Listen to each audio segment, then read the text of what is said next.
औज़ु बिल्लाहि मिनश्शैतानिर्रजीम बिस्मिल्लाहिर्रहमानिर्रहीम नहमदुहु व नुसल्ली अला रसूलिहिल करीम अम्मा बाद फ़ौज़ु बिल्लाहि मिनश्शैतानिर्रजीम बिस्मिल्लाहिर्रहमानिर्रहीम।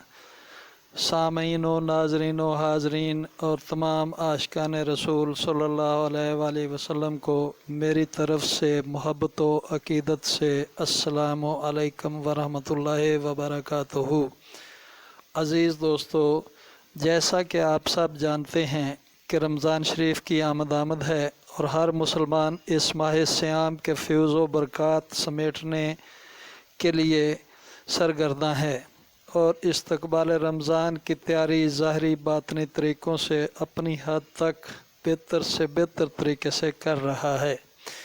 इस ज़िमन में मैंने भी तैयारी शुरू की है और यूट्यूब पर चैनल इसरारुल इस्लाम के नाम से बना लिया है और आज से फेसबुक पर एक ग्रुप इसी नाम से बनाना शुरू कर दिया है।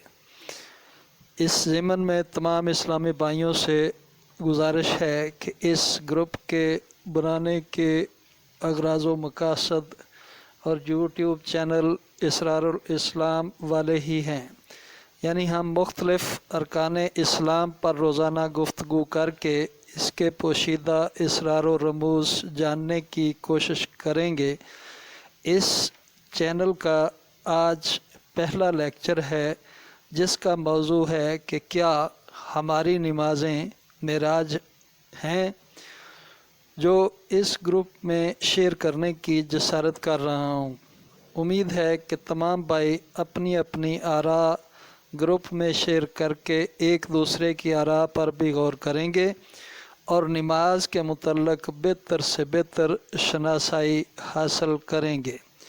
अज़ीज़ान मन, नमाज एक ऐसा रुकन इस्लाम है जिसके मुतल्लक़ कुरान मजीद में तकरीबन 700 मरतबा इरशाद फरमाया गया है और इस अमर की तलकीन की गई है कि नमाज कायम करो, जैसा कि सूरत बकरा की आयत नंबर 24 का तर्जमा ये है, और तुम नमाज कायम करो और ज़कात दिया करो और अल्लाह के आगे झुकने वालों के साथ झुका करो।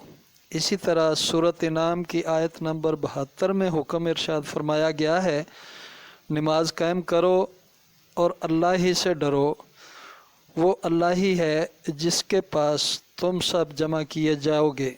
इसी तरह हदीस कुदसी है कि बेशक नमाज मोमिन की मेराज है। इसी ज़िमन में गुजारिश है कि आइए हम सब इस बात पर गौर करें कि आया हमारी नमाज़ें भी मेराज शरीफ की मानद हैं या कि हम सारे दिन का हिसाब किताब दौरान नमाज ही करते हैं और कतई नज़र इसके कि हम किस हस्ती के सामने खड़े हैं, हमारी तमाम तर तवज्जो बारहा हमारे दुनियावी कामों की तरफ क्यों चली जाती है। अज़ीज़ दोस्तों, ये मसाइल सिर्फ़ हमारे ही नहीं हैं बल्कि इब्तिदा में सहाबा कराम को भी यही मसाइल थे और कई बार मुख्तलिफ़ सहाबा कराम ने ये मसाइल नबी पाक सल्लल्लाहु अलैहि वसल्लम की खिदमत में भी अर्ज़ किए, जिस पर आप सरकार ने मुख्तलिफ़ औक़ात में सहाबा कराम की रहनुमाई फरमाई और अपनी नज़र करम से उनकी नमाज़ों को मेराज का रुतबा अता फ़रमाया। अज़ीज़ान मन, इस वक्त से इस बात से साबित हुआ कि नमाज के मेराज बनाने में सरकार की नज़र करम और रहनुमाई से इस्तिफ़ादा करना ज़रूरी है। इस ज़िमन में चंद छोटी छोटी गुज़ारिशात जो मेरे जहन में आती हैं उनका तज़किरा करना ज़रूरी समझूँगा ताकि इन तमाम गुज़ारिशात पर आप लोगों से आरा लेकर अगले लेक्चर में इससे भी बेहतर गुज़ारिशात कर सकूं।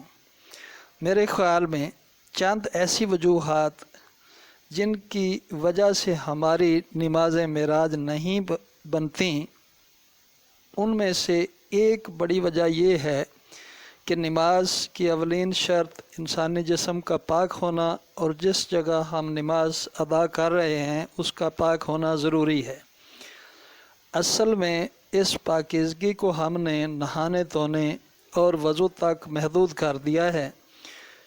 کیا ہمیں یہ سوچنے کی ضرورت نہیں ہے کہ آیا ہمارا جسم بھی پاک ہے یا نہیں؟